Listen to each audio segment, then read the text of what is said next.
கோவை திறந்தவெளி சிறைச்சாலையில் சிக்கன் கறிக்கோழி கடை திறப்பு.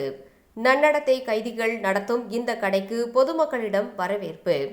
கோவை மாவட்டம் சூலூர் அருகே ஒண்டிபுதூர் பகுதியில் கோவை மாவட்ட சிறைச்சாலையின் கிளை சிறை உள்ளது. இது திறந்தவெளி சிறைச்சாலை ஆகும்.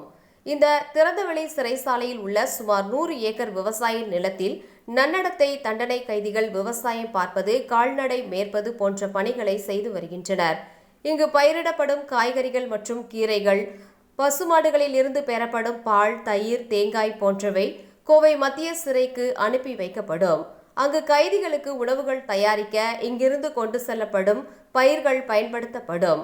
சமீப காலங்களில் சிறை கைதிகளில் நன்னடத்தை உள்ளவர்களை வைத்து கூட்டுறவு அங்காடி மற்றும் பெட்ரோல் நிலையம் ஆகியவை துவங்கப்பட்டு சிறப்பாக நடைபெற்று வருகிறது. கோவை காந்திபுரம் பகுதியில் சில நன்னடத்தை தண்டனை கைதிகளால் நடத்தப்படும் பெட்ரோல் பங்க் நல்ல முறையில் செயல்பட்டு வருவதன் தொடர்ச்சியாக ஒண்டிபுதூர் பகுதியில் இருக்கும் கிளை சிறையில் நேற்று கோழிக்கறி விற்பனை செய்வதற்காக சிக்கன் கடை திறக்கப்பட்டுள்ளது. ஃப்ரீடம் சிக்கன் என்ற பெயரில் புதிதாக திறக்கப்பட்ட இந்த கடையில் நேற்று கூட்டம் அலைமோதியது. அப்பகுதியில் உள்ள பொதுமக்கள் வரிசையில் நின்று சிக்கன் வாங்கி சென்றனர். மற்ற கறி கடைகளை விட சுத்தமாகவும் விலை குறைவாகவும் உள்ளதாக பொதுமக்கள் தெரிவித்தனர். வாரம் முழுவதும் கறிக்கோழி விற்பனை நடைபெறும் எனவும் அங்கிருந்த சிறை காவலர்கள் தெரிவித்தனர். கோழி விற்பனையை திறந்தவெளி சிறையில் உள்ள நன்னடத்தை கைதிகள் ஈடுபட்டு வருகின்றனர்.